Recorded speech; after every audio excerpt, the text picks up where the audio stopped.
Thank you for joining us this morning, family. We are about to talk about the virtue, faith in my ability to wield the truth. Man, this has been a marvelous journey. And of course, this is part two of a fool's mind is like a broken jar, right? A fool's mind, right? So, tune in, check it out. Those is interest, get on the Ecourse, because we burning it up in here.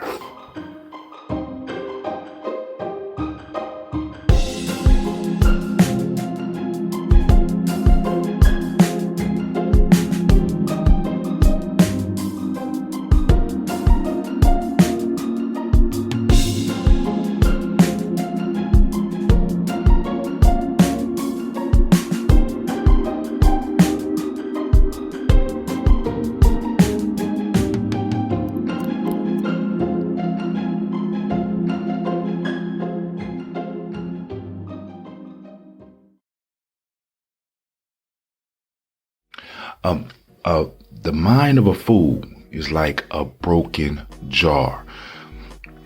And I labeled this because during the making of this one, that proverb really stuck out to me. And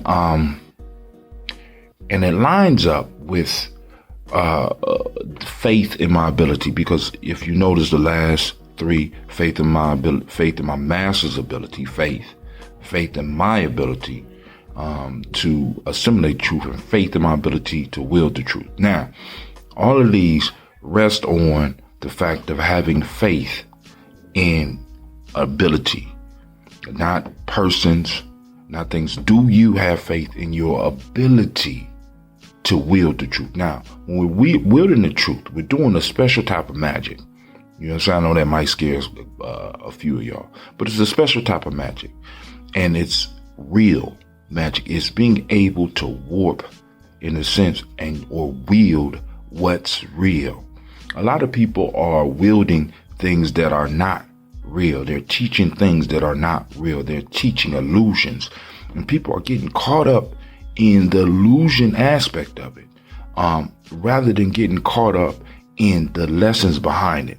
Like, for example, here we focus on the folk tales. Never have I told you any folk tales are true. Even with the stories about G, never will I tell you that these folk tales are truth. What I want you to get is the truth within the story. The story operates as a framework within lessons, within where lessons can be put. And I want you to be able to identify the lessons, regardless of whether you're looking at Holy Writ or you're looking at something as simple as Aesop fables. I want you to get the lessons so that you can make your life better. When I have faith in my ability to wield the truth, I've developed this faith, as I said before, from the practice of being able to yield or wield the truth in my life. Wield the truth and yield illusions. Many people wield illusions and yield the truth. Why? Because those illusions allow them to build a castle built on sand around themselves, and a simple storm will come and blow it away.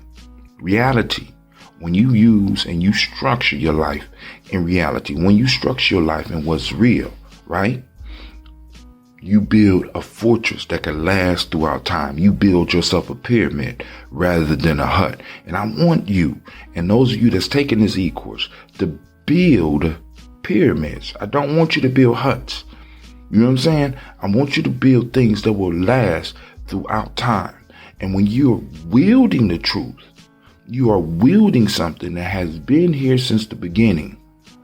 Not something of your imagination. Not something of somebody else's imagination. You went out, you did the work, you did the practice, and now you are able to use it to improve your life, your family life, and your tribe's life. But of course, this comes with practice. First, I have to be able to assimilate the truth, which means that I have to be able to receive the truth, and I have to be able to digest it. Sometimes that could be a difficult process. And then on the other internet, I have to be able to have faith in my master's ability, which means that in some form or fashion, I have to have a master. Who is teaching you some of the life lessons? Where can you go and get it? Like I said, it don't have to be necessarily just a person. If you're a YouTube scholar, congrats. You're doing the start of the work. But the other part of that work is doing the research so that you can see where your master might be falling off, where your YouTube scholar might be falling off, right? You have to do the work. You have to pick up the books. You have to keep the notes. You have to do the work, right? In order to be able to yield the truth. Not yield, wield the truth. And to yield the truth. Some of y'all want to yield the truth because y'all living in fantasies. And if you happy with that, I'm thrilled for you. But this course is for those who want to be able to wield what's real. All around you, you have people that are wielding what is real. And they're dominating. And I want us to be part of that select group that is wielding the truth and dominating. Yo, this is Brother Hatim. I want to thank you for joining in. And don't be one of those fools whose mind is like a broken jar because it holds no wisdom, right? Many of us come into this process broken. And we don't want to fix ourselves so that we could hold the truths that will come to us, so that we could be able to hold them and use them for later. I'm challenging you to push past and do something great. This is Brother Hatim. I'm out.